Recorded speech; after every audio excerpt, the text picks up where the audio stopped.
ఎవడైనా అయ్యప్ప స్వామి గురించి తప్పుగా మాట్లాడితే వాళ్ళకు కూడా సమాధానం చెప్పడానికి కేరళలో ఎక్కువ మత మార్పిడులు జరుగుతున్నాయి. ఆ మత మార్పిడిలు ఆపడానికే ఈ మాలధారణ ఇట్లాంటి అయ్యప్ప స్వామి క్రియేషన్ ఒకటి వచ్చింది. అయ్యప్ప అనే దేవుడే లేదని కొంతమంది వాదిస్తుంటారు.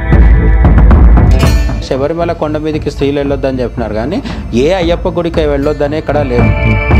ఈ బందిపోట్లకు సహకరిస్తున్న వాళ్ళల్లో వావర్ కూడా ఒక ఆయన. అయితే వావర్ స్వామి ముస్లిమా?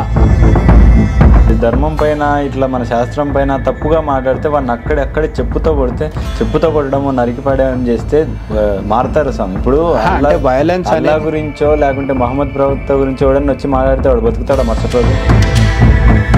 నువ్వు ఎందుకు హిందూ ధర్మాన్ని పాటిస్తాను అంటే సింపుల్ ఒక మాట చెప్పేసాను. నేను మా నాన్నకు పుట్టినా, మా నాన్న హిందూ.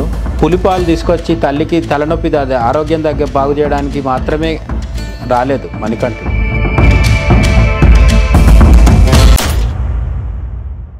నమస్కారం, వెల్కమ్ టు రిఫ్లెక్షన్ న్యూస్. ఈరోజు ఎంతో ముఖ్యమైన విశేషాలు మీతో పంచుకోవడానికి మనతో పాటు జయసింహ అన్న గారు ఉన్నారు. అన్న నమస్తే. నమస్తే. అయితే ఆ ముఖ్యమైన విశేషం ఏంటంటే అయ్యప్ప స్వామి. అసలు అయ్యప్ప స్వామి జన్మ రహస్యం ఏంటి, ఆయన వేదాల్లో పురాణాల్లో ఇంకా చారిత్రాత్మకంగా ఎక్కడున్నారు అనే క్వశ్చన్లకు ఫస్ట్ ముఖ్యంగా అందరు తెలుసుకోవాల్సిన సమాధానాలు ఈరోజు వస్తాయి. ఖచ్చితంగా వీడియో ఎండ్ వరకు చూడండి, మీ ప్రశ్నలకు సంబంధించిన ఆన్సర్లన్నీ దొరుకుతాయి. ఇంకా ఎవడైనా అయ్యప్ప స్వామి గురించి తప్పుగా మాట్లాడితే వాళ్ళకు కూడా సమాధానం చెప్పడానికి మీకు ఖచ్చితంగా ఆన్సర్ ఉంటుంది, ఉండేట్టుగా అన్న చెప్తారు. అన్న నమస్తే.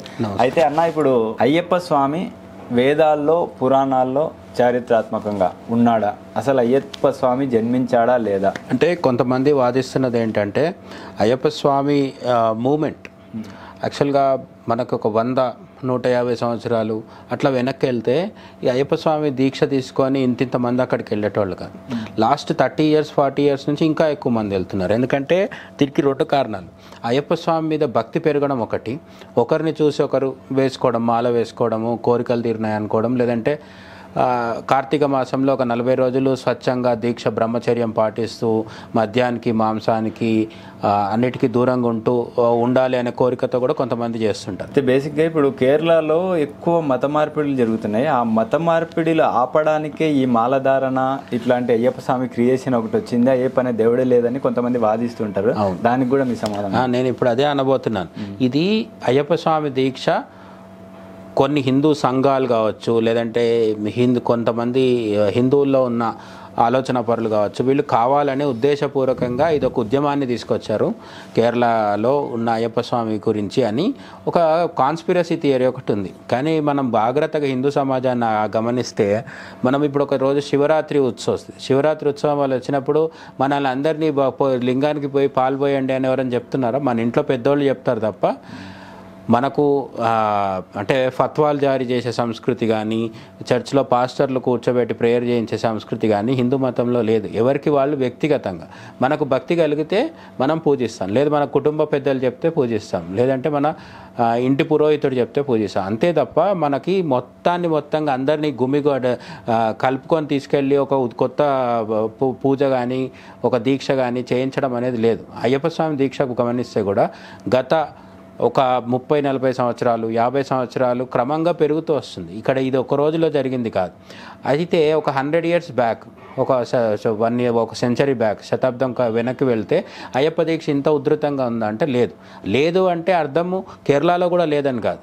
కేరళలో గమనిస్తే గత 1000 సంవత్సరాలుగా అంతకంటే ముందు నుంచి కూడా అయ్యప్ప స్వామికి ఇరుముడి తల మీద పెట్టుకొని వెళ్ళి అయ్యప్ప స్వామికి సమర్పించడం శబరిమల కొండ మీద అనేది మనకు చారిత్రక ఆధారాలతో నిరూపితమైంది.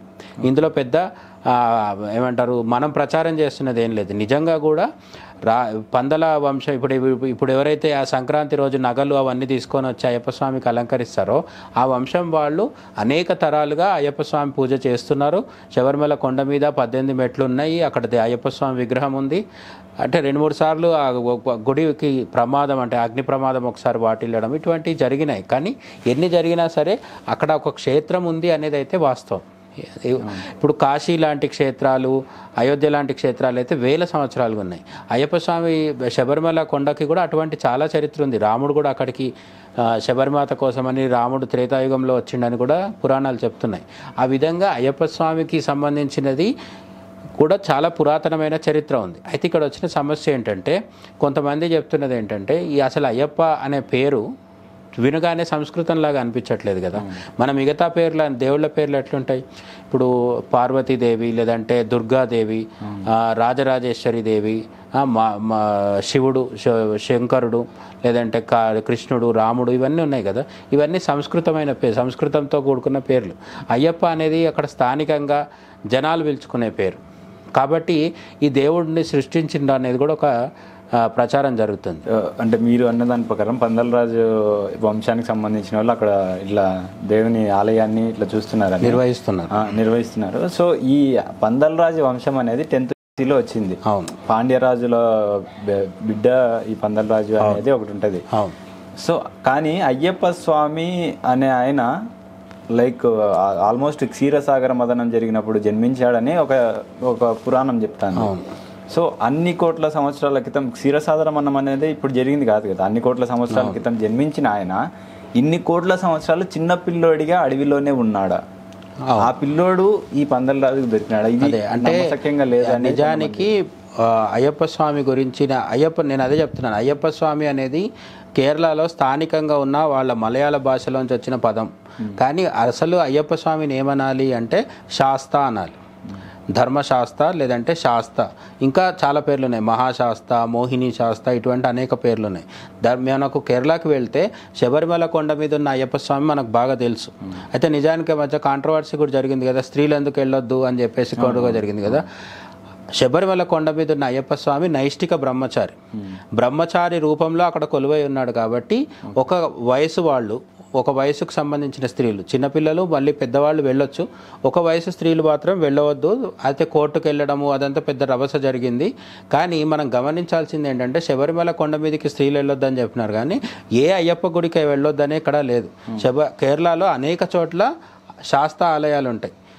అయ్యప్ప అని వాళ్ళు స్థానికంగా అంటున్నారు, కానీ శాస్త అనేది అసలు పేరు. సంస్కృతంలో ధర్మశాస్త లేదా శాస్త అనే పేరు ఉంది. ఈ శాస్త అనే పేరు స్కాంద పురాణంలో కావచ్చు, లలితోపాఖ్యానంలో కావచ్చు, అంటే బ్రహ్మాండ పురాణంలో లలితాదేవి ఉపాఖ్యానంలో ఉన్న ఇప్పుడు కూడా శాస్త పేరు వస్తుంది. అట్లనే తైత్రీయ అరణ్యకంలో, తైత్రీయ సంహితలో కూడా మనకు శాస్త అనే పేరు వస్తుంది. అవన్నీ పక్కన పెడితే మనం రోజు చదువుకునే విష్ణు సహస్రనామాల్లో కూడా శాస్త అనే నామం ఉంటుంది.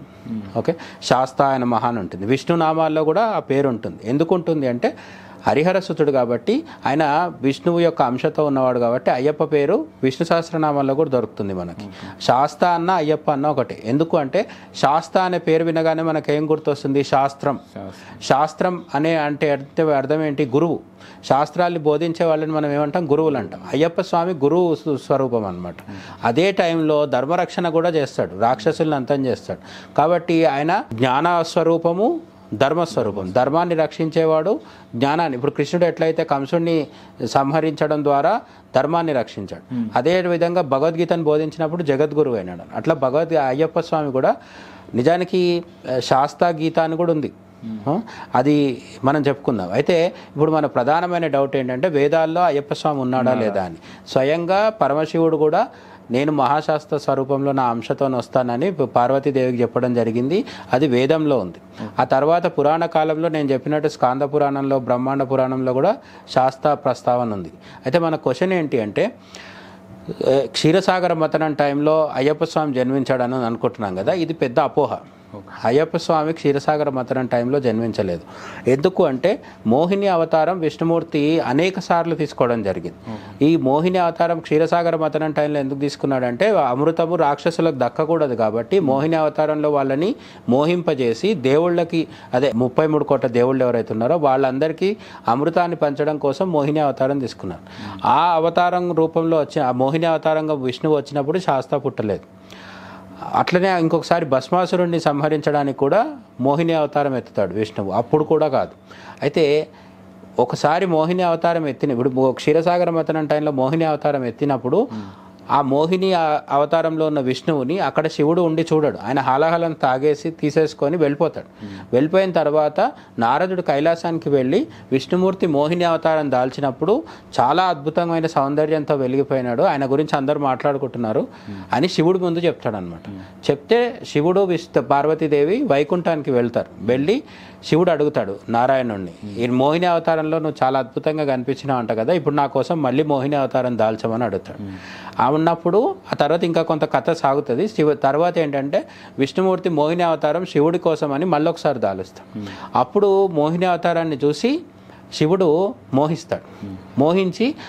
మోహించినప్పుడు శివుడికి వీర్యస్ఖలనం జరిగి అప్పుడు అయ్యప్ప స్వామి పుట్టాడు అని చెప్పేసి, అంటే మోహిని దేవికి కొడుకుగా, మోహిని అంటే అక్కడ విష్ణువు, శివుడుకి మోహిని దేవి మీద మోహం కలగడం ద్వారా ఆయన పుట్టాడు అని చెప్తాడు అనమాట. అయితే ఇక్కడ ఇది క్వశ్చన్ ఏంటంటే చాలామంది అడిగేది, విష్ణువు శివుడు ఇద్దరు మగవాళ్లే కదా, వాళ్ళకి కొడుకు ఎట్లా పుడతాడు, ఇది సైన్స్కి వ్యతిరేకం కదా అని పెద్ద మేధావులు బయలుదేరుతారు.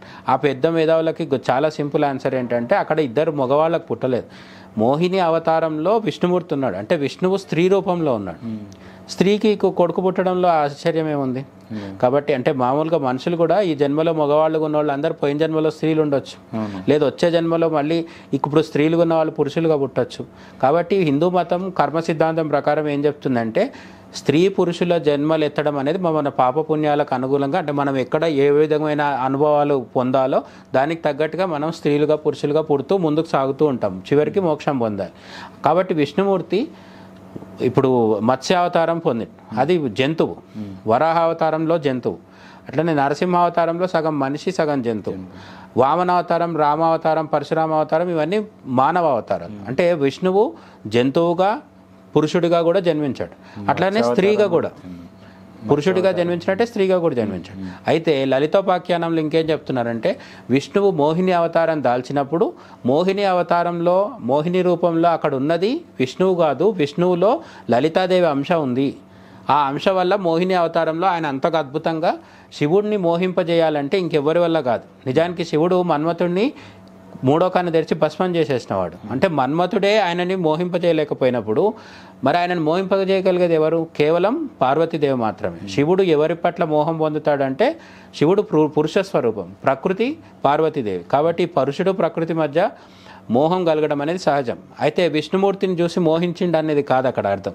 విష్ణుమూర్తి రూపంలో ఆ రోజు అక్కడ లలితాదేవి అంశ ఉండడం వల్ల శివుడికి ఆమె మీద మోహం కలిగింది, మోహిని దేవి మీద. అప్పుడు వీళ్ళకి ఒక శాస్త్ర జన్మించడం, ఆయన మోహిని శాస్త్ర. పార్వతీదేవి శివుడి పుత్రుడే అయ్యప్ప స్వామి అని చెప్పి. అవును, అయ్యప్ప స్వామి శరణు ఘోషలో కావచ్చు, అయ్యప్ప స్వామి అష్టాత్తరంలో కావచ్చు, సహస్రనామాల్లో కావచ్చు, పార్వతీదేవి తనయుడు అని స్పష్టంగా ఉంది.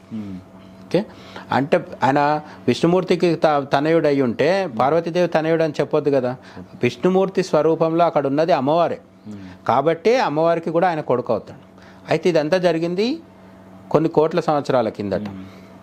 మరి ఆ తర్వాత పందల రాజుకు దొరకడం అనేదేమో ఒక 1000 సంవత్సరాల కిందట. మన దేశంలోకి ఇస్లాం క్రిస్టియన్ మతాలు రావడానికి ఇంకొద్ది కాలం ముందు, అంటే అప్పటికి ఇంకా రాలేదు, అప్పుడు జరిగింది. ఇప్పుడు మనం 2024లో ఉన్నాం కదా, అంటే ఇప్పటి నుంచి దాదాపు ఒక 1000 లేదా 1200 సంవత్సరాల కిందట. మరి అప్పుడు పుట్టిన శాస్త్ర అప్పటి నుంచి ఈ రాజుకు దొరికేదాకా చిన్నపిల్లోడుగానే ఉన్నాడా అనేది సమస్య. ఈ కన్ఫ్యూజన్ ఎందుకు వస్తుంది అంటే మనం సినిమా చూసి అదే నిజం అనుకోవడం వల్ల. సినిమాలో ఏం చేస్తారంటే వివిధ సందర్భాల్లో అవతరించిన శాస్త్ర స్వరూపాలు అన్నిటిని తెచ్చి ఒక కథకే లింక్ చేసేయడం జరిగింది.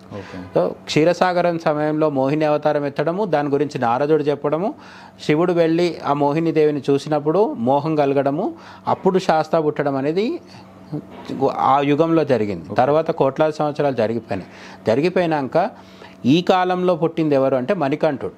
ఎందుకు మణికంఠుడు అంటున్నామంటే ఆయన మెడలో మణి వేసుకొని అడవిలో ఉండి ఏడుస్తూ ఉండడం వల్ల పందల రాజుకు దొరుకుతాడు.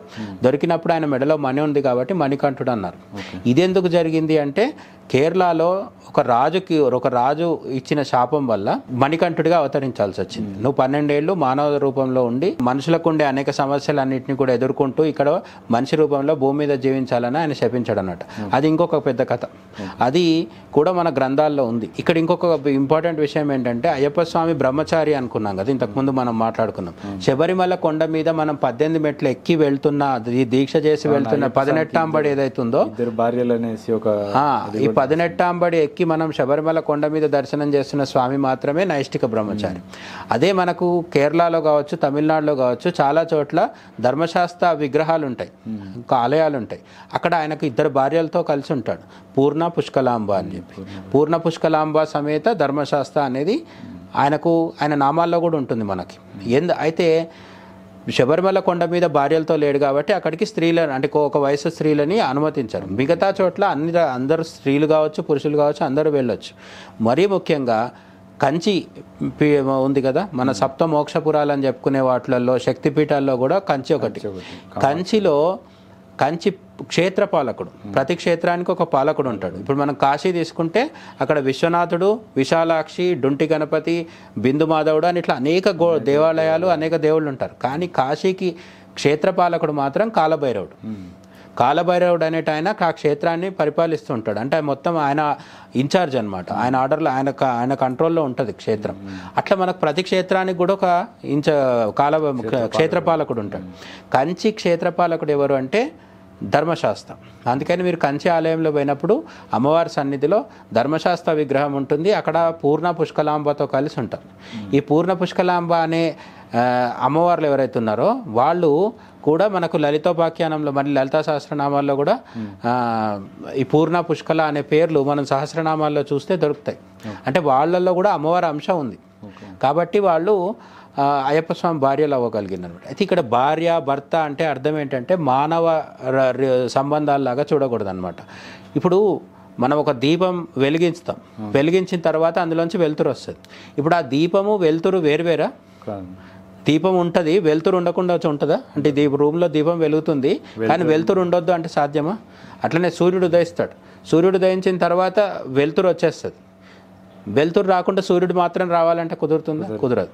ఆ విధంగా సూర్యుడు సూర్యరశ్మి, చంద్రుడు వెన్నెల, ఇవి జలం యొక్క తడిపే శక్తి, గాలి యొక్క శోషింపచేసే శక్తి.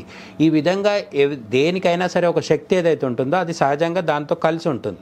అట్లా ఎవరైతే కలిసి ఉంటారో వాళ్ళనే శక్తి అంటారు. ఇప్పుడు బ్రహ్మ యొక్క శక్తి సరస్వతీదేవి అంటే సరస్వతీదేవి ఎవరు? జ్ఞానానికి స్వరూపం, జ్ఞానానికి ప్రతీక. బ్రహ్మ యొక్క జ్ఞానమే సరస్వతీదేవి. శివుడి యొక్క శక్తి పార్వతీదేవి. విష్ణువు యొక్క సంపద, విష్ణువు యొక్క ఐశ్వర్యము, అవి మొత్తానికి సంకేతం ఎవరు? లక్ష్మీదేవి. అట్లా ధర్మశాస్త్ర అంటే ధర్మాన్ని రక్షించేవాడు. కాబట్టి ఈ ధర్మాన్ని రక్షించే క్రమంలో ఆయన మనకు అనుగ్రహించేది ఏంటంటే పూర్ణము పుష్కలం అన్నమాట. ఈ రెండింటిని మనం అట్లా అర్థం చేసుకోవాలి. భార్యలు అంటే ఇప్పుడు హనుమంతుడికి కూడా భార్య ఉంటుంది అని చెప్తారనమాట కొన్నిసార్లు. దీని మీద పెద్ద చర్చ జరుగుతుంటుంది. కొంతమంది కాదని అంటారు, కొంతమంది అవును. నిజానికి అక్కడ ఏమంటారు, హనుమంతుడి భార్య పేరు సువర్చల అని చెప్పి. సువర్చల అంటే బాగా తేజస్సు ఉన్న ఇది అని. హనుమంతుడి యొక్క తేజస్సునే మనము ఆయన భార్యగా పేర్కొంటున్నాం అనమాట. అట్లా ఇక్కడ పూర్ణము పుష్కలము అనే ఇవేవైతే క్వాలిటీస్ ఏవైతే ఉన్నాయి, అయ్యప్ప స్వామిని పూజించిన వాళ్ళకి పూర్ణమైన జ్ఞానం కలుగుతుంది. పూర్ణం అంటే ఏంటి? కంప్లీట్ జ్ఞానాన్ని ప్రసాదించే గురుస్వరూపం అయ్యప్ప స్వామి. పుష్కల అంటే సమృద్ధి. మనం ఏది కోరుకున్నా సరే సమృద్ధిగా ఇస్తాడు అనమాట. అది సంపద కావచ్చు, జ్ఞానం కావచ్చు, లేదంటే నా సంతానం కావచ్చు, ఇవన్నీ ఇవ్వగలుగుతాడు. కాబట్టి ఆయన పూర్ణ పుష్కలాంబ సమేత ధర్మశాస్త్ర. కాబట్టి అయ్యప్ప స్వామికి భార్యలు ఉన్నారనేది నిజం. శబరిమల కొండ మీద ఆయన బ్రహ్మచారి అనేది నిజం. అక్కడికి స్త్రీలు వెళ్ళవద్దనేది అక్కడ స్థానిక సాంప్రదాయం. మిగతా చోట్లలో అయ్యప్పని ఎవరైనా దర్శించుకోవచ్చు. ఓకే, ఇప్పుడు మకర జ్యోతి అనేది నిజమా అబద్ధమా? మకర జ్యోతి మీద కూడా అనేక ప్రచారాలు జరిగినాయి. నిజానికి ఇప్పుడు ఇది కార్తీక మాసం కదా, జనవరి సంక్రాంతి టైంలో అయ్యప్ప స్వామి మకర విలక్కు, మకర జ్యోతి అని రెండు ఉంటాయి. మకర విలక్కు అంటేనేమో ఆకాశంలో కనిపించే ఒక ప్రధానమైన నక్షత్రం. అంటే మనకు సంవత్సరంలో భూమి తిరుగుతూ ఉన్నప్పుడు ఒక్కొక్కసారి ఒక్కొక్క నక్షత్రం కనిపిస్తూ ఉంటుంది, కదులుతూ ఉంటుంది. అంటే నక్షత్రాలు కదలవు, మనం భూమి కదులుతూ ఉంటుంది అనమాట. అట్లా మకర విలక్కు అనేది ఆ రోజు దర్శనం ఇస్తుంది అనమాట. అదేమో ఆకాశంలో కనిపించే నక్షత్రం. మకర జ్యోతి అంటేనేమో మనం దేవుడిని దర్శించుకునే శబరిమల కొండ కాకుండా ఇంకా దూరంగా ఉండే ఇంకొక కొండ మీద నుంచి మనకు 3 సార్లు కనిపించే ఒక జ్యోతి. అయితే దీన్ని అయ్యప్ప స్వామి స్వయంగా కనిపించేవాడని చాలా రోజులు ప్రచారం జరిగింది. భక్తులు కూడా నమ్మారు, కొంతమంది దాన్ని సీరియస్గా నమ్మడం జరిగింది.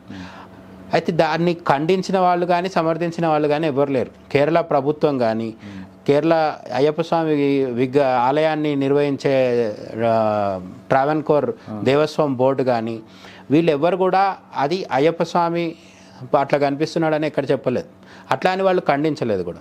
భక్తుల నమ్మకాన్ని అట్లనే వదిలేశారు. భక్తులు కూడా పెద్ద ఎత్తున నమ్మడం జరిగింది. అయితే సౌత్ ఇండియాలో, దక్షిణ భారతదేశంలో కేవలం అయ్యప్ప దగ్గర అంటే శబరిమల కొండ మీదనే కాదు, ఇప్పుడు మనకు అరుణాచలం ఉంది. ఈ మధ్య మన తెలుగు వాళ్ళు చాలా మంది అరుణాచలం ఎక్కువగా వెళ్తున్నారు కదా. ఈ అరుణాచలం కొండ మీద కూడా ఇదే కార్తీక మాసంలో, ఇప్పుడు కార్తీక పౌర్ణమి టైంలో అక్కడ కూడా కొండ మీద పెద్ద జ్యోతి వెలిగించడం జరుగుతుంది.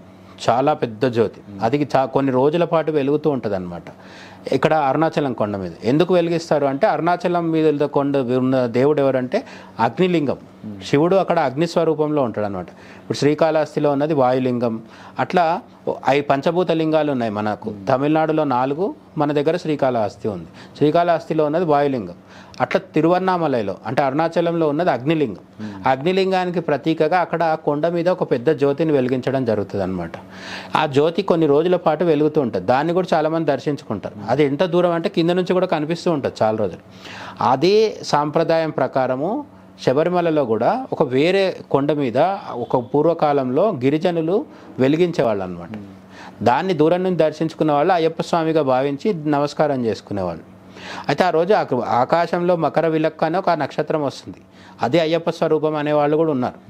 రెండవది, కొండ మీద దూరంగా ఉన్న ఇంకో కొండ మీద నుంచి వెలిగించినప్పుడు మనకి ఇక్కడ నుంచి చిన్న జ్యోతి స్వరూపంలో కనిపించేది మకర జ్యోతి. అయితే ఈ మకర తర్వాత కాలంలో కోర్టు కేసుకెళ్ళింది. అంటే హిందూ మతాన్ని ఏదో ఒక విధంగా టార్గెట్ చేసి ఇక్కడ ఉన్న మూఢనమ్మకాలు మేము ఏదో చేస్తున్నామని చెప్పేసి మిగతా మతాల్లో ఉన్న మూఢనమ్మకాల జోలికి వెళ్ళే ధైర్యము దమ్ము లేని వాళ్ళు ఏం చేస్తుంటారంటే హిందూ మతం మీద పడి ఏడుస్తుంటారు. ఎక్కువ శబరిమల ఆలయంలోకి స్త్రీలను ఎందుకు రానివ్వలేదు, ఇట్లాంటివి అన్నిటి మీద కోర్టుకు వెళ్ళడం మన వాళ్ళకి అలవాటు కదా. జ్యోతి గురించి కూడా కోర్టుకు వెళ్ళడం జరిగింది. అప్పుడు కోర్టుకు చెప్పిన వివరణలో ఏం చెప్పారంటే, కేరళ ఎలక్ట్రిసిటీ బోర్డు వాళ్ళు, అక్కడున్న స్థానిక గిరిజనులు వీళ్ళిద్దరు కలిసి అక్కడ పెద్ద ఎత్తున కర్పూరం పెట్టి దాన్ని వెలిగించడం జరుగుతుంది. ఆ వెలిగించిందే జ్యోతిగా కనిపిస్తుంది అని చెప్పడం జరిగింది. ఇప్పుడు చాలామందికి ఒక క్లారిటీ వచ్చేది ఏంటంటే, అక్కడ మకర జ్యోతి స్వరూపంలో మనుషులు వెలిగిస్తుందే తప్ప అయ్యప్ప స్వామి కనిపించట్లేదని. పైన ఆకాశంలో మాత్రం అది ప్రకృతి సహజంగా కనిపించే మకర విలక్కు, మకర జ్యోతి మనుషులు వెలిగిస్తున్నారు అని తెలిసింది. ఇది తెలిసిన తర్వాత భక్తులు వెళ్ళడం ఆగిపోతుంది, హిందువులు శబరిమలకి వెళ్ళరు అని మన కమ్యూనిస్టు మిత్రులు కావచ్చు, లేకపోతే నాస్తికులు కావచ్చు, వీళ్ళందరూ ఆశించిండ్రు. అది ఏది కుదరలేదు. నిజానికి ఇంకెక్కువైంది. అక్కడ మనుషులు వెలిగించిండ్రా లేకపోతే దేవుడు స్వయంగా వచ్చి వెలిగించిండా అనేది కాదు. అక్కడ ఉన్నది భక్తి ముఖ్యం. నేను చెప్పిన అరుణాచలం ఉదాహరణ అందుకే. అరుణాచలంలో మనుషులు వెలిగిస్తున్నారని ఇప్పుడు కాదు, కొన్ని వేల సంవత్సరాల నుంచి తెలుసు. అయినా సరే వెళ్తారు, జనం వెళ్ళి చూస్తారు. అట్లనే అయ్యప్ప స్వామిది కూడా ఇప్పుడు మనం చూస్తున్నాం కదా. ఎవ్రీ ఇయర్ సంక్రాంతి టైంలో మకర జ్యోతికి ఇంకో 1000 మందో 1,00,000 మందో ఎక్కువ వస్తున్నారు తప్ప తగ్గట్లేదు. కాబట్టి మకర జ్యోతి అనేది దాని ఎన్నుకున్న స్టోరీ ఇది. ఇంకొకటి ఏంటంటే శబరి అనే, ఇప్పుడు రామాయణంలో ఏదైతే శబరి మాత ఉందో ఆమె మళ్ళీ ఇక్కడ కనిపించి అయ్యప్ప స్వామి అడవిలోకి వచ్చి పులిపాలు తీసుకొని వచ్చేటప్పుడు ఆమెకు ఎదురుపడి, నా రాముడు మళ్ళీ వచ్చినాడు, నేను ఇక్కడ శబరి కొండగా ఉంటాను, నా పైన నువ్వు వెలుసు స్వామి అని చెప్పేసి ఒక కథ ఉంది. అవును, అసలు ఆ కథ ఏంటి, ఆ స్టోరీ ఏంటి అసలు? అంటే ఇక్కడ మనకు అయ్యప్ప స్వామి కథ జాగ్రత్తగా గమనిస్తే రాముడి కథతో మనకు దగ్గర పోలికలు కనిపిస్తాయి. కొన్ని పోలికలు అంటే రాముడు కూడా తండ్రి మాట కోసము అడవికి వస్తాడు. ఇక్కడ ఏమవుతుందంటే, మనం మాట్లాడుకున్న మోహిని శాస్త్ర అయిపోయింది, ఆ స్టోరీ అయిపోయింది. ఏది శివుడికి విష్ణువుకి ఒక కొడుకు పుట్టాడు. ఇక్కడ ఇంకొక క్లారిటీ ఇద్దామన్నా, ఇప్పుడు మోహిని శాస్త్ర వేరు, అవును, మణికంఠుడు వేరు. చాలా మంది దీనికి లింక్ చేసి మోహిని శాస్త్ర అవతారం ఎందుకు రావాల్సి వచ్చింది? ఇప్పుడు విష్ణువుని చూసి లేదంటే మోహిని దేవిని చూసి శివుడు మోహించడం అనేది అదేదో కేవలం మనకు మానవులకు కలిగిన మోహం లాంటిది కాదు. దేవుళ్ళకి ఏ మోహం కలిగినా లేకపోతే ఏది జరిగినా సరే దాని వెనుక ఒక కారణం ఉంటుంది, దైవలీల ఉంటుంది. అట్లా మోహిని దేవిని చూసి శివుడికి మోహం కలగడానికి కారణం ఏంటి అంటే, శివ విష్ణువులకి హరిహరులకు పుట్టిన కొడుకు చేతనే నేను చావాలి అని మహిషి అనే ఒక రాక్షసు ఉంది. ఇంకొకటి మహిషి అనే రాక్షసి ఏదైతే ఉందో, అదే సినిమాలో ఏం చేస్తారంటే మహిషాసురుడు చెల్లెలు అని చెప్పేసి సినిమాలో చూపిస్తుంటారు, ఇట్లా చేస్తుంటారు. కాకపోతే మహిషాసురుడు తండ్రి చనిపోయినప్పుడు అదే చితి పైన మహిషాసురుడు తల్లి కూడా భస్మం అయిపోతుంది. అయితే మహిషాసురుడు అప్పుడు తల్లి కడుపులో ఉండి మహిషాసురుడు జన్మిస్తాడు. జన్మిస్తానే వాళ్ళిద్దరు చనిపోయినారు, వాళ్ళ అమ్మ నాన్న.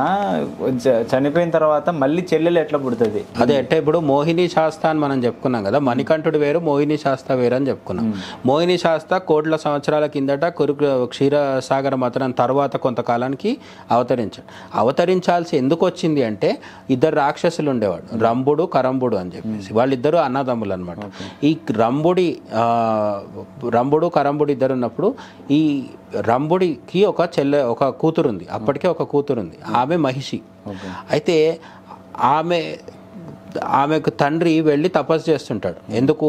ఇంద్రుడిని అందరినీ జయించే ఒక గొప్ప కొడుకు కావాలి అని చెప్పి. ఆయన ఒక నీళ్ళ ఏమంటారు, ఒక నదిలో నిలబడి తపస్సు చేస్తుంటాడు, ఘోర తపస్సు చేస్తుంటాడు. తపస్సు చేస్తున్నప్పుడు ఇంద్రుడు ఏం చేస్తాడంటే, ఈ తపస్సు కానీ వర్కౌట్ అయ్యి అంటే విజయం సాధించి గొప్ప వరాలు పొందితే నన్ను పదవిలోంచి పక్కకు తీసేస్తాడని ఇంద్రుడు భయపడి ఏంటంటే మొసలి రూపం దాల్చి వెళ్ళి ఈ మహిషి తండ్రి ఎవరైతున్నారో, అప్పటికే మహిషి పుట్టేసింది, ఆయన తండ్రి ఎవరైతున్నాడో ఆయనని ఆ రాక్షసుడిని మొసలి రూపంలో వెళ్ళి చంపి తినేస్తాడు. చంపి తినేసినప్పుడు ఈ రంభుడి సోదరుడు ఎవరైతున్నారో కరంభుడు ఆగ్రహంతో చుట్టూ మంటలు పెట్టుకొని ఇంకా ఘోరమైన తపస్సు చేస్తాడు. తపస్సు చేస్తుంటే అగ్నిదేవుడు వచ్చి ఏం చెప్తాడంటే, నీకేం కావాలని అడుగుతాడు. నాకు రాక్షసుల్ని సైతం జయించే ఒక గొప్ప ఇది కావాలి, సైతం జయించే ఒక రాక్షసులు కాదు దేవుళ్ళని కూడా జయించగలిగే పెద్ద వీరుడు కావాలి అని కోరుకుంటాడు అనమాట. కోరుకుంటే అగ్నిదేవుడు ఏం చెప్తాడంటే, సరే నీకు అటువంటి కొడుకు పుడతాడు, నువ్వు ఇంటికి వెళ్ళిన తర్వాత నీకు ఎవరిని చూసినప్పుడైతే మోహం కలిగి వీర్యస్ఖలనం జరుగుతుందో ఆ స్త్రీ కడుపులో నీ కొడుకు పుడతాడు, వాడు గొప్ప వీరుడు అవుతాడని చెప్తాడు అనమాట. అట్లా పుట్టినవాడు మహిషాసురుడు. అయితే ఎందుకు మహిషాసురుడు అయిందంటే, ఈ తపస్సు చేసి ఇంటికి వెళ్తున్న రాక్షసుడు ఎవరైతున్నారో వాడు ఇంటికి వెళ్తూ ఉండగా ఒక యక్షిని కనిపిస్తుంది అనమాట. యక్షిని అంటే, యక్షులు అంటే వాళ్ళు కూడా ఒక రాక్షస జాతికి చెందిన వాళ్ళు అనమాట. అయితే యక్షుడు ఒక యక్షిని ఇద్దరు కలిసి వాళ్ళిద్దరూ అంటే రొమాన్స్ చేస్తుంటారు. వాళ్ళకి కొన్ని ప్రత్యేక శక్తులు ఉంటాయి అన్నమాట. వాళ్ళు గాల్లో ఎగరడం ఇట్లాంటివన్నీ చేయగలుగుతుంటారు. వాళ్ళిద్దరి మధ్య శృంగారం జరుగుతున్నప్పుడు ఆమె ఏం చేస్తుంది అంటే, ఆమె ఒక మహిషి రూపం దాలుస్తుంది. వాళ్ళకు రకరకాల మాయలు వస్తాయి కాబట్టి ఆమె మహిషి రూపం దాలుస్తుంది. మహిషి అంటే బర్రె అని అర్థం, గేదె. ఆ బర్రె దాల్చిన తర్వాత అతను కూడా రూపం మార్చుకొని వాళ్ళిద్దరూ క్రీడిస్తున్నప్పుడు ఈ కరంభుడు ఎవరైతే అగ్ని దగ్గర వరం తీసుకొని వస్తున్నాడో వాడికి ఈ మహిషిని చూసినప్పుడు వీర్యస్ఖలనం అవుతుంది. అది ఆమె కడుపులో పడడం వల్ల, అంటే వీడు కూడా రూపం మార్చుకొని ఆమెతో క్రీడించడం వల్ల ఆమె గర్భవతి అవుతుంది. మహిషి గర్భవతి, మనిషి కాదు, ఆమె మహిషి రూపంలో ఉండి గర్భవతి అవుతుంది అనమాట. తర్వాత ఆమె పూర్తి గర్భంతో ఉన్నప్పుడు ఈ రాక్షసుడు ఎవరైతే ఉన్నారో, ఆమె గర్భం రావడానికి కారణం కరంభుడు ఎవరైతే ఉన్నారో వాడు చనిపోతాడు. అది ఇంకో పెద్ద కథ. చనిపోయిన తర్వాత అతని చితిలో కాలిపోతుంటే ఈమె పతివ్రత కాబట్టి ఈమె యక్షిని రాక్షసే, కానీ ఈమె మనస్ఫూర్తిగా అతని కోసం అని గర్భం దాల్చింది కాబట్టి ఈమె కూడా చితిపైన దూకి చనిపోతుంది.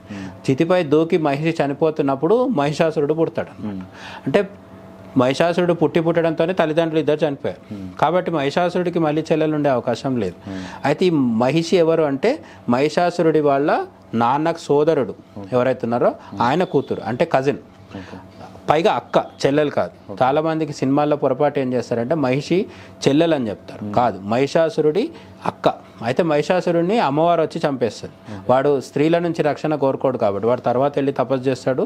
చేసినప్పుడు నిర్లక్ష్యంగా స్త్రీలని చులకనగా భావించి స్త్రీల వల్ల నాకు భయం లేదనుకొని కోరుకోడు. అప్పుడు అమ్మవారు వచ్చి మహిషాసురుడిని చంపుతుంది. అమ్మవారు మహిషాసురుడిని చంపేసిన తర్వాత ఈ మహిషాసురుడి అక్క ఎవరైతే ఉందో మహిషి, ఆ మహిషి కూడా మళ్ళీ తపస్సు చేసి ఆమె వరం కోరుకుంటుంది అనమాట. ఏంటి అంటే హరిహరుల వల్ల పుట్టే కొడుకుతో ఇంకా 2-3 వరాలు ఉంటాయి, అదంతా స్టోరీ ఉంది. అయితే ప్రధానమైన అంశం ఏంటంటే మహిషి చాలా తెలివిగా ఆలోచించి హరుడికి పుట్టే కొడుకుతో నేను చచ్చిపోవాలి అని కోరుకుంటుంది అనమాట. సో హరుడికి కొడుకు పుట్టడు కదా, ఇద్దరు మగవాళ్ళకి కొడుకు ఎట్లా పుడతాడు అనేది ఆమె లాజిక్. అయితే హరి మోహిని అవతారం దాల్చినప్పుడు శివుడి వల్ల మోహిని దేవికి కొడుకు పుడతాడు. ఆయనే అయ్యప్ప, అంటే ధర్మశాస్త్ర. మా ఆయనని మోహిని శాస్త అని కూడా అంటారు. ఆ మోహిని శాస్త వచ్చి మహిషిని చంపుతాడు. అందులో మళ్ళీ దత్తాత్రేయ స్వామి పాత్ర ఉంటుంది. ఆమె స్వర్గంలో ఉంటే ఆమెను భూమి మీదకి తీసుకురావడము, ఇదంతా మనకు స్కాంద పురాణంలో కనిపిస్తుంది అనమాట. అయితే మొత్తానికి ఆ కథ చివరిలో జరిగేది ఏంటి, క్లైమాక్స్ ఏంటి అంటే మోహిని శాస్త చేతుల్లో మహిషి చనిపోయింది అనమాట. ఆ మహిషి శరీరం ఎక్కడ పడ్డదో మనకి ఇప్పటికీ అయ్యప్ప స్వామి దగ్గరికి వెళ్తుంటే పెద్దపాదంలో ఉంటుంది అనమాట. అక్కడ నృత్యం చేస్తూ రాక్షసి చనిపోయిందన్న దీనికి స్వాములు, అయ్యప్ప స్వాములు అక్కడ నృత్యం చేయడము అవన్నీ చేస్తుంటుంటారు అనమాట. అది పెద్ద పాదంలో కనిపిస్తుంది, చిన్న దాంట్లో మనకి రాదు అది. ఇక రెండోది, మోహిని శాస్త అవతారం అయిపోయింది, మహిషి కూడా అయిపోయింది. అయితే సినిమాలో వచ్చే కన్ఫ్యూజన్ ఏంటంటే ఈ మణికంఠుడికి వచ్చిన అయ్యప్ప అడవికి వెళ్తాడు. ఎందుకు వెళ్తాడు అడవికి అంటే రాజు దగ్గర పెరిగాడు కదా మణికంఠుడు, అడవిలో దొరికాడు. దొరికిన తర్వాత పందల రాజు తీసుకుపోయి పెంచాడు. పెంచిన తర్వాత ఆయనకి మణికంఠుడికి 12 ఏళ్ల వయసు వచ్చిన తర్వాత రాణికి అప్పటికే ఇంకో కొడుకు పుడతాడు.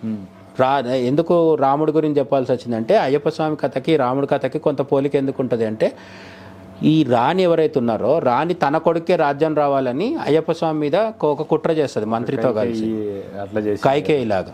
కైకేయి ఎట్లయితే అడవికి పంపించిందో ఈమె కూడా అట్లా ప్లాన్ చేస్తుంది. ఏం చేసింది అంటే నువ్వు అడవికి వెళ్ళి పులిపాలు తీసుకొస్తే ఈమె తలనొప్పి తగ్గుతుంది, ఈమె అనారోగ్యం పోతుంది అని మా వైద్యుల చేత చెప్పిస్తారు. చెప్పించినప్పుడు ఈయన బయలుదేరతాడు, బాలమణికంఠుడు బయలుదేరతాడు. మనకు అందుకే ఫోటోల్లో కూడా పులి మీద కూర్చొని కనిపిస్తాడు. అయితే అడవికి వెళ్ళినప్పుడు ఆ అడవిలో మహిషిని చంపాడని సినిమాల్లో చూపిస్తున్నారు. కాదు, ఇది ఒక 1000-1200 సంవత్సరాల కింద జరిగిన స్టోరీ ఇది. అప్పటికి మహిషి లేదు, మహిషికి మర్దన అనేది ఎప్పుడో అయిపోయింది కోట్ల సంవత్సరాల కింద. అది చేసింది మోహిని శాస్త. ఇప్పుడున్నది మణికంఠుడు. ఈ మణికంఠుడు పందల రాజ్యంలో అడవికి వెళ్ళి అడవికిలో పులిపాలు తీసుకొని వచ్చి తల్లికి ఇస్తాడు. ఆ పులిలాగా మారింది ఎవరంటే ఇంద్రుడు, మిగతా వాళ్ళు. ఎందుకంటే ఆయన శాస్త్ర స్వరూపమే, కానీ ఈ కలియుగంలో జన్మించాడు అనమాట. అంటే కలియుగంలో అవతరించాడు ఆయన శాస్త్ర కాబట్టి ఇంద్రుడు అందరూ వచ్చి పులులుగా మారి ఆయనకు సహకరిస్తారు. అయితే అడవికి పోయినప్పుడు మనకు శబరిమాత డిస్కషన్ వచ్చింది కదా. ఈ శబరిమాత రాముడి కాలంలో ఉన్న శబరిమాత వేరు. శబరి అంటే యాక్చువల్గా అర్థం ఏంటంటే ఒక గిరిజన మహిళ అని అర్థం అంతే. ఇప్పుడు శబర స్వరూపం అంటారు కదా, అర్జునుడితో శివుడు యుద్ధం చేసేది కూడా ఒకటి ఉంటుంది, కిరాతార్జునీయం అంటారు.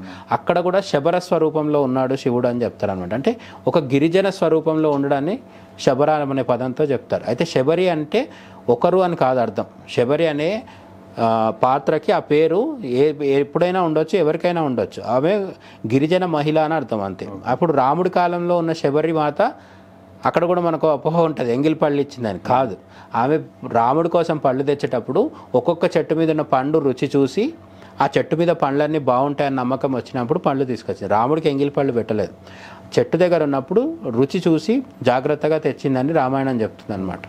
తర్వాత ఆ శబరిమాతకి ఏమైంది, రాముడు ఆమె ఇచ్చిన ఆతిథ్యం తీసుకొని పళ్ళు తిన్న తర్వాత మోక్షం ప్రసాదించేశాడు. అంటే ఆమె అప్పుడే తన దేహాన్ని వదిలేసింది, చితిపేర్చుకొని అందులోకి ఎంటర్ అయ్యి తన దేహాన్ని వదిలేస్తుంది, రాముల్లో ఐక్యమైపోతుంది. ఆ శబరిమాత స్టోరీ అయిపోయింది. మరి ఈ శబరి ఎవరు అంటే ఈమె కూడా ఒక గిరిజన భక్తుడు, గిరిజన మహిళ, అడవిలో ఉంటుంది. ఆ అడవిలో ఉన్న స్త్రీ చాలా భక్తురాలు. ఆమెకి మణికంఠుడు వచ్చినప్పుడు మణికంఠుడు శాస్త్ర గీతను బోధిస్తాడు అనమాట. అంటే మొత్తం భక్తి అంటే ఏంటి అవన్నీ ఏంటి. ఇప్పుడు కృష్ణుడు భగవద్గీత అర్జునుడికి ఎట్లా చెప్పాడో అదేవిధంగా మణికంఠుడు శాస్త్ర గీత అనేది ఆమెకి శబరికి బోధించిన తర్వాత ఆమెకు కూడా మోక్షం ప్రసాదిస్తాడు. ఈమె వేరు. అయితే ఆమె కోరుకున్న వరం ప్రకారం ఆ కొండ పేరు శబరిగిరి అని పెట్టడం జరిగింది. ఇప్పటికి కూడా మనం శబరిమలై అని అంటున్నాం. మలై అంటే కేరళ మలయాళ భాషలో కొండ అని అర్థం. సో శబరిమలై అనేది ఆమె పేరు మీదకి వచ్చింది. పురాతనంలో వేదాల్లో ఉండే శాస్త్ర వేరు, ధర్మశాస్త్ర. అది మహిషి మర్దనుడు ఆయన. సో ఆయన వేరు, మణికంఠుడు వేరు. ఈ అందరూ ఒకటే కానీ కాలం వేరు. అంటే అవతారాలు వేరు. ఒక రాజు పెట్టిన శాపం వల్ల ఈయన జన్మించి 12 సంవత్సరాలు ఈ భూమి మీద ఉండి ఆయన దాన్ని ఏమంటారు, ఈ అవతారాన్ని ముగించుకొని వెళ్ళిపోయిండు. అక్కడ ఇప్పుడు ఆ శబరిలో ఉన్నాడు. సో మన సినిమాటిక్ ప్రజలు ఈ పనికిమాల బ్యాచ్ ఏం చేశారంటే దానికి దీనికి లింక్ చేస్తా ఎవరికి అర్థం కాకుండా చరిత్రను సినిమా వాళ్ళు ఏం చేశారంటే అనేక యుగాల్లో జరిగిన దాన్నిటిని తీసుకొచ్చి ఒక దగ్గర చెప్పడం జరిగింది. అది వాళ్ళు ఉద్దేశపూర్వకంగా చేశారని కాదు. 10th BC కాదు, 10th AD. అది AD యాక్చువల్ బీసీ అంటే అప్పుడు ఎప్పుడో క్షీరసాగర మతనం టైంలో సినిమాటిక్గా చూపించడం కోసం కావచ్చు, తెలియకపోవడం వల్ల కావచ్చు, లేదంటే ఉద్దేశపూర్వకంగా కూడా కావచ్చు. ఎందుకు జరిగింది అనేది మనకు ఐడియా లేదు. విచిత్రం ఏంటంటే అయ్యప్ప స్వామి సినిమానే కాదు, మొన్న తీసిన కల్కిలో కర్ణుడు గొప్ప అర్జునుడి కంటే అని చెప్పడం వరకు కూడా మన వాళ్ళు చేసే మిస్టేక్ ఏంటంటే ఒక పౌరాణిక చిత్రం తీస్తున్నప్పుడు పండితుల్ని కూర్చోబెట్టి మాట్లాడాలి. అట్లా సైన్స్ ఫిక్షన్ తీసినప్పుడు సైంటిస్టులతో మాట్లాడాలి కనీసం కొన్ని బేసిక్స్ కోసం. సినిమా వాళ్ళు ఏం చేస్తారంటే నార్మల్ ఫిక్షన్ రాసుకున్నట్టుగా రాసుకొని తీసేస్తుంటారు. అందుకనే మనకు రామాయణ భారతాల్లో కావచ్చు, నేను ఇంతకుముందు చెప్పిన శబరిమాత ఎంగిల్ పెట్టింది అంటే తను తీస్తే రాముడు తిన్నట్టుగా కూడా చూపిస్తుంటారు. అట్లనే వచ్చిన ఆదిపురుషులో కూడా అట్లే చూపించింది కదా ఓమరావతి. అది నిజం కాదు. ఆమె చెట్టు దగ్గర ఉన్నప్పుడు ఆ చెట్టులో పుల్లటి ఉన్నాయేమో అని అనుమానించి ఒక్కొక్క చెట్టు మీద పరీక్షించి మంచి చెట్టు నుంచే తీసుకొచ్చింది అని రామాయణం చెప్తుంది. అట్లనే అహల్య రాయిగా మారడం అనేది కూడా కాలేదు, నిజంగా కాలేదు. అహల్య రూపం లేకుండా ఆ ఆశ్రమంలో ఉంటుంది. ఆ ఆశ్రమంలోకి రాముడు ప్రవేశించగానే ఆమెకు రూపం వస్తుంది. అహల్య గౌతముడి భార్య, ఆమె గురుపత్ని. అహల్యకి రాముడు కాళ్ళు మొక్కుతాడు. మన సినిమాల్లో రాముడికి అహల్య కాళ్ళు మొక్కినట్టు కాదు. ఆమె వయసులో కానీ స్థాయిలో కానీ చాలా పెద్ద రాయి రూపం నుంచి అహల్య. తర్వాత దాని మీద పాటలు వచ్చినాయి, రాయినైనా కాకపోతే. అట్లా నేనేమంటానంటే సినిమాల్లో ఉన్నదాన్ని వాళ్ళు ఎందుకు తీశారు అనేది వాళ్ళని విమర్శించడం కంటే కూడా మనము సినిమాలో చూపించిన దాన్ని నమ్మొద్దు. ఏదైనా సరే చాగంటి కోటేశ్వరరావు, సామవేదం షణ్ముఖ శర్మ, నండూరు శ్రీనివాస్ గారు ఇట్లాంటి వాళ్ళు చెప్పినవి విని మనము క్లారిటీ తెచ్చుకోవడం మంచిది. సో నిజాలేవో తెలుసుకొని. సో సినిమాలో జరిగిన దానికి బయట జరిగిన దానికి మిస్టేక్ ఏంటంటే ఒక మోహిని శాస్త్ర అనే ఆయన మహిషిని మర్దించాడు. తర్వాత మణికంఠుడు పులిపాల కోసం అడవికి వెళ్ళడం జరిగింది. ఇక్కడ శబరిమాత ఉంది, అక్కడ రామాయణ కాలంలో ఇంకో శబరిమాత ఉంది. ఈ మొత్తం దీన్ని కన్ఫ్యూజన్ మీద మనము క్లారిటీ తెచ్చుకోవాల్సిన అవసరం అయితే ఉంది. సో అయ్యప్ప అనే ఆయన వేరు అవతారాలు, వేరు కాలాలు ఇంకా చాలా ఉన్నాయి. కేరళలో స్థానికమైన వాంగ్మయం తీసుకుంటే, లేదంటే అన్ని పురాణాలని తిరిగేస్తే ధర్మశాస్త్ర లేదా శాస్త్ర అనే దైవం ఎవరైతున్నారో ఈయన గణపతి, సుబ్రహ్మణ్య స్వామి ఎట్లనో అటువంటి స్థాయి కలిగిన శాస్త్ర అంటే ఎవరో ఈ మధ్యకాలంలో సృష్టించిన దేవుడు కాదు, అదైతే పక్క. కొన్ని కూడా శాస్త్ర సన్నిధే. అవును, వేదాల్లో శాస్త్ర ఉన్నాడు, పురాణాల్లో శాస్త్ర ఉన్నాడు, ఉప పురాణాల్లో ఉండడం జరిగింది, ఉపనిషత్తుల్లో, అరణ్యకాల్లో అన్ని చోట్ల కూడా శాస్త్ర ప్రస్తావన అనేక సార్లు కనిపిస్తుంది మనకి. సో ఇంకోటి అన్న, ఇప్పుడు ఈ 10,000 సంవత్సరాల క్రితం జరిగిన చరిత్ర ఏదైతే ఉందో దాంట్లో ఒక ముస్లిం వ్యక్తి వావర్ స్వామి, అంటే వావర్ అనే వ్యక్తి అయ్యప్ప స్వామి స్నేహితుడు, ఇట్లాంటి ఒక కథ ఉంది. వావరుకి సంబంధించిన దర్గా, ఆ సమాధి, ఇవన్నీ. అయితే ఇక్కడనే మనకి ఇంకొక ట్విస్ట్ కూడా ఉంది. మణికంఠుడు పందలరాజు వంశంలో జన్మించిన తర్వాత రెండోది ఎందుకు వచ్చిండు అంటే ఇక్కడ మనకి ఇంకొక అంశం కూడా ఉంది. పులిపాలు తీసుకొచ్చి తల్లికి తలనొప్పి ఆరోగ్యం దగ్గర బాగు చేయడానికి మాత్రమే రాలేదు మణికంఠుడు. ఈ మణికంఠుడి కంటే కొన్ని వందల సంవత్సరాల ముందు ఆదిశంకరాచార్యులు కేరళలోనే పుట్టడం జరిగింది, కేరళలోనే అవతరించడం జరిగింది. ఆదిశంకరులు అంటే స్వయంగా శంకరుడి స్వరూపం, అంటే కాలడి శంకరుడే కైలాస శంకరుడు అని చెప్తారనమాట. ఆయన గురించి రుద్ర నమక చమకాల్లో కూడా ఉంది ఆయన గురించి. కాబట్టి శివుడు ఆదిశంకర స్వరూపంలో వచ్చి హిందూ మతం మొత్తాన్ని, అంటే హిందూ అంటే సనాతన ధర్మాన్ని వ్యవస్థీకరించి అందులో ఉన్న మూఢనమ్మకాలు అవన్నీ తీసేసి మళ్ళీ ఒక పద్ధతి అన్నీ ఏర్పాటు చేయడం జరిగింది. ఇది జరిగినప్పుడు ఆదిశంకరాచార్యుల జీవితంలో ఏమవుతుందంటే ఆయన సన్యాసం తీసుకున్నారు కదా, సన్యాసం తీసుకున్న వాళ్ళు ఎవరు నిప్పు ముట్టుకోకూడదు అనమాట. అందుకే సన్యాసి చనిపోతే మామూలు వాళ్ళకి చితి పేర్చి మంట పెట్టినట్టుగా సన్యాసికి పెట్టారు, సన్యాసిని పూర్తి చేస్తారనమాట, నిప్పు ఉండకూడదు అని చెప్పేసి. అట్లా ఆదిశంకరాచార్యులు సన్యాసం తీసుకున్నప్పటికీ తన తల్లి కోరిక మేరకు నేనే చితి వెలిగిస్తానని అంటాడు అనమాట ఆదిశంకరాచార్యులు. ఎందుకంటే వాళ్ళ తల్లి కోరుకున్నది, నువ్వు సన్యాసం తీసుకున్నా కూడా నేను చనిపోయిన రోజు నువ్వు వచ్చి నా శవాన్ని దహనం చేయాలి అని ఆమె కోరుకుంటుంది. కానీ కాలడి అనే ఊరు ఏదైతుందో అక్కడికి ఆదిశంకరాచార్యులు వచ్చి ఆయన తల్లి చనిపోయిన తర్వాత ఆమెకు మోక్షం ప్రసాదిచ్చేస్తాడు. ఎవరికి? ఆర్యాంబకి, మన ఆదిశంకరాచార్యుల తల్లికి. కాకపోతే ఆ దేహాన్ని దహనం చేయాలి కదా, దహనం చేయడానికి నిప్పు అడిగితే ఆ ఊర్లో ఎవరు ఇవ్వరు. ఎందుకు అంటే సన్యాసికి నిప్పివ్వం మేము అని చెప్తారు అన్నమాట. అటువంటి అంటే ఆదిశంకరాచార్యులు అంతటా ఆయన వాడు పోయి వెళ్ళి అడిగితే కూడా వాళ్ళు ఇవ్వరు. అంటే వాళ్ళకి ఆదిశంకరాచార్యుల గొప్పతనం అర్థం కాలేదన్నమాట. అప్పుడు ఆయన ఏం చెప్తాడంటే, మీరు నాకు నిప్పు అడిగితే ఇవ్వలేదు కదా, మీరు రాబోయే తరాలలో సనాతన ధర్మానికి దూరం అయిపోయి నిప్పు లేకుండా భూమిలో పాతిపెట్టబడే మతాల్లోకి ధర్మాల్లోకి మారిపోతారు అని చెప్పి శపిస్తాడనమాట. ఇప్పుడు కేరళలో ఏం జరుగుతుందో మనకు తెలుసు కదా.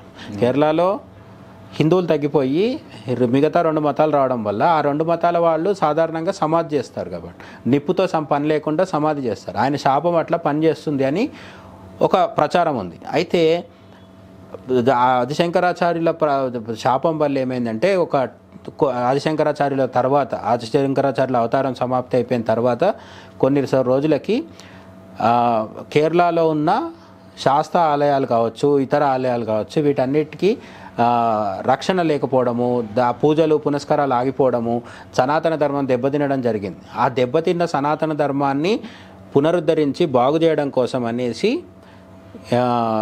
మణికంఠుడు వచ్చాడు. మణికంఠుడు అడవిలో రాజుకి ఎందుకు దొరికాడు? శాపం వల్ల. అంటే ఆ శాపం వెనుక ఉద్దేశం ఇది. 12 సంవత్సరాలు భూమి మీద ఉండి ఆ ఆలయాలన్నిటి పునరుద్ధరించడం జరిగిందనమాట. నిజానికి కేరళ, తమిళనాడు ప్రాంతం మొత్తంలో కలిపి పరశురామ మన తెలుసు కదా, పరశురాముడు అంటే విష్ణువు దశావతారాల్లో ఒక ఆయన 108 శాస్త్ర ఆలయాల్ని ప్రతిష్ఠించడం జరిగింది. అందులో ఒకటి శబరిమల కొండ మీద ఉంది. ఇంకా చాలా ఉన్నాయి మనకి ఆ కేరళ ప్రాంతంలో. అవన్నీ కూడా మళ్ళీ పునరుద్ధరించడానికి మణికంఠుడి స్వరూపంలో వచ్చాడనమాట. ఇది అయిపోయింది. తర్వాత ఇప్పుడు వావర్ స్టోరీకి వస్తే, మణికంఠుడు వచ్చి శబరిమల కొండ మీదకి వెళ్ళి అక్కడ వెలిసిన తర్వాత మళ్ళీ కొన్ని సంవత్సరాలకి ఏమైందంటే, కేరళలో బందిపోట్ల ఉధృతి ఎక్కువైపోయిందనమాట. ఉదయన్ అని ఎట్లా కొంతమంది బీభత్సమైన బందిపోట్లు అన్నట్టు. మనకి ఇప్పుడు కేరళ ఏంటంటే సముద్ర తీరంలో ఉంటుంది కదా. మనం ఈ మధ్యకాలం మలయాళ సినిమాలు చూస్తే కూడా సముద్ర దొంగలు, వీళ్ళ కథలు కూడా చాలా ఉంటాయి అక్కడ. వాస్కో డ గామా కూడా ఫస్ట్ కేరళకే వచ్చాడు, ఎందుకంటే సముద్ర తీరం, పైరేట్స్. సో ఈ సముద్రం మీద దోపిడీలు చేసే దొంగలు కావచ్చు, అడవుల్లో, కేరళ అంటే అడవులు కూడా, ఈ అడవుల్లో దోపిడీలు చేసేవాళ్ళు కావచ్చు, వీళ్ళ బయట చాలా ఎక్కువైపోయింది ఒక దశలో. ఆ ఎక్కువైపోయిన దశల్లో మళ్ళీ ఒక వీరుడు ఉద్భవించడం, ఆయన కూడా శాస్త్రాంశతో వచ్చాడనేది వాళ్ళ నమ్మకం.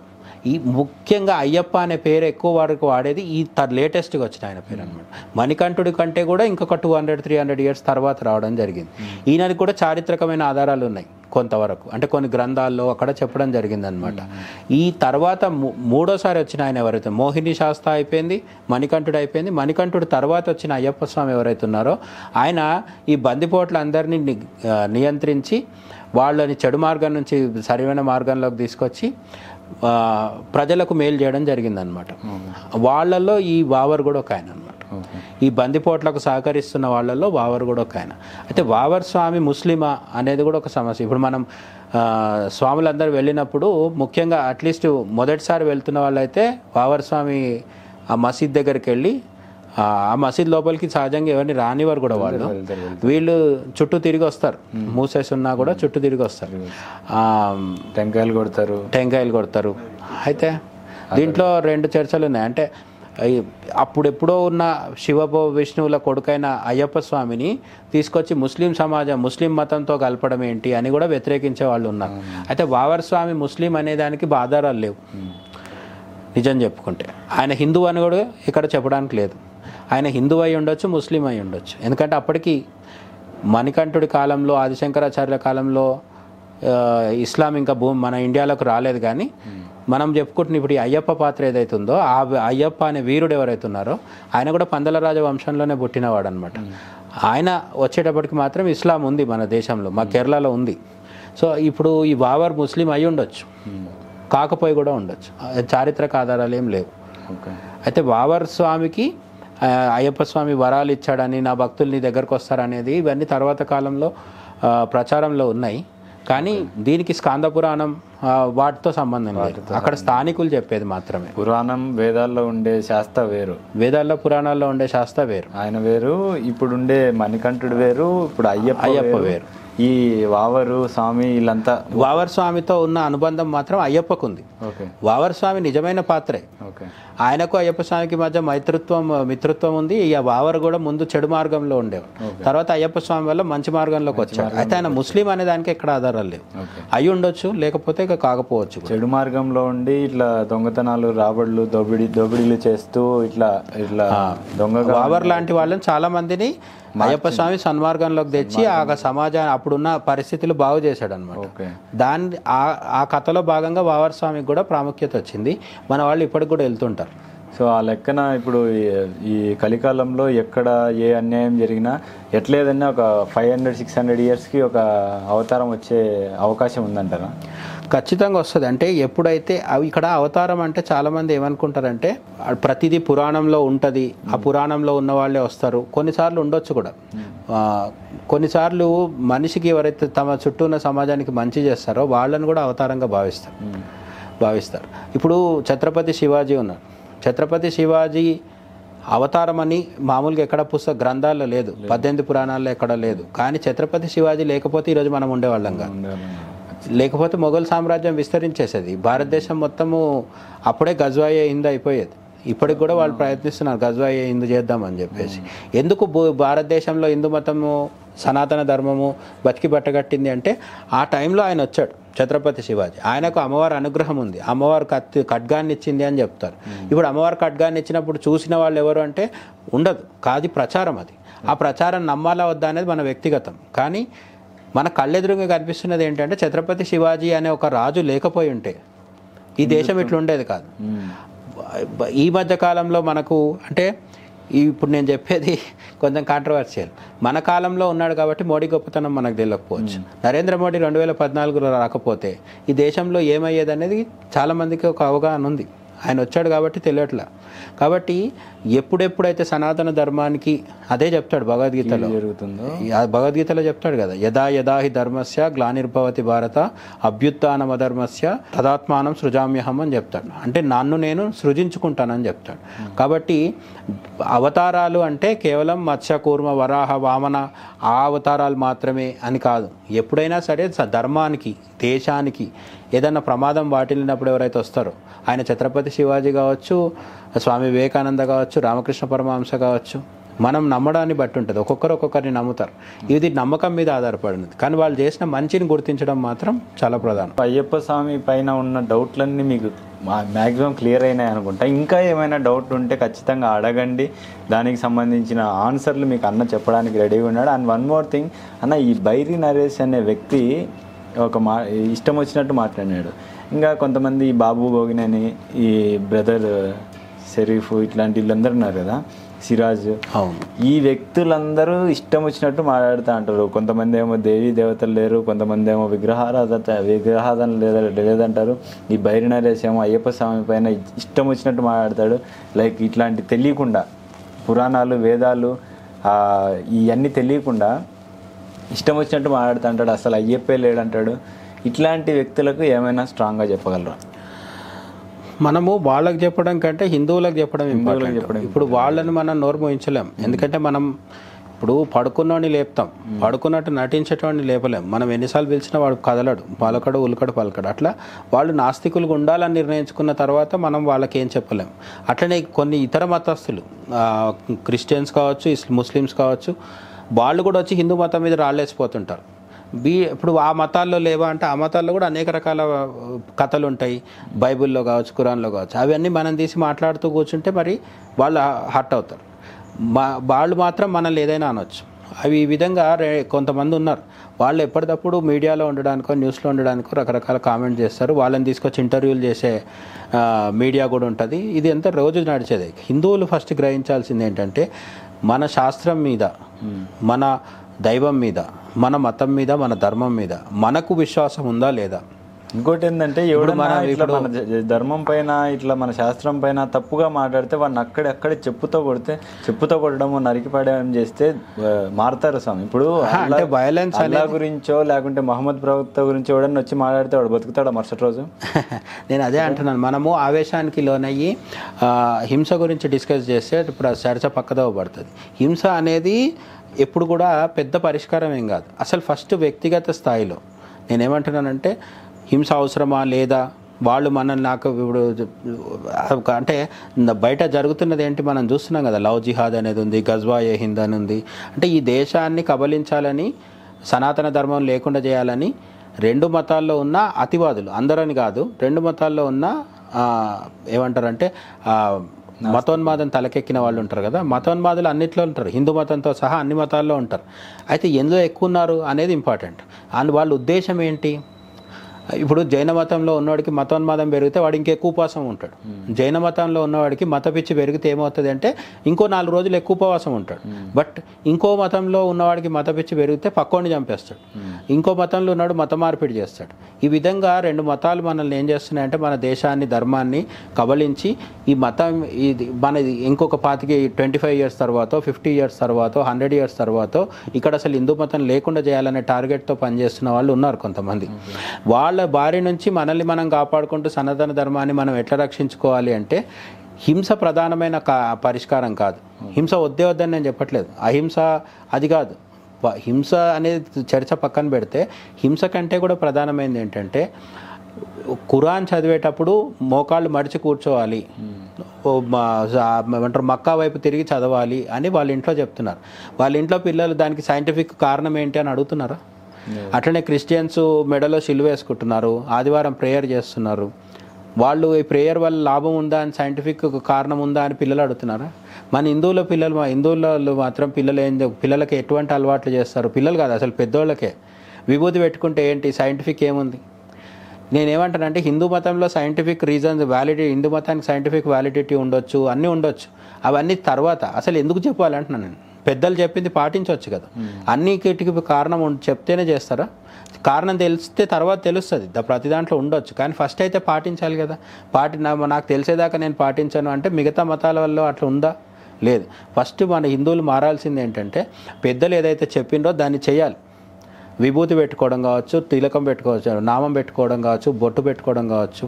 అట్లనే గుడికి వెళ్ళినప్పుడు ఒక మంచి వస్త్రధారణతో వెళ్ళడం కావచ్చు, గుడికి చిరిగిపోయిన జీన్స్లు వేసుకొని వెళ్ళకపోవడం, ఇవన్నీ చిన్న చిన్న విషయాలే కావచ్చు. కానీ ధర్మం పట్ల సైంటిఫిక్ ఆధారాలు ఇట్లాంటి పక్కన పెడితే ఇప్పుడు నువ్వెందుకు హిందూ ధర్మాన్ని పాటిస్తాను అంటే సింపుల్ ఒక మాట చెప్పేయచ్చాను, నేను మా నాయనకు పుట్టినా, మా నాయన హిందూ, అది చెప్పాలి. నేను అదే అంటున్నాను. ఇప్పుడు ఎట్లయితే ఈ భారతదేశంలో పుట్టిన వాడు భారతీయుడు అవుతాడు, సనాతన ధర్మంలో పుట్టిన ప్రతివాడు సనాతన ధర్మానికి చెందిన హిందువే అవుతాడు.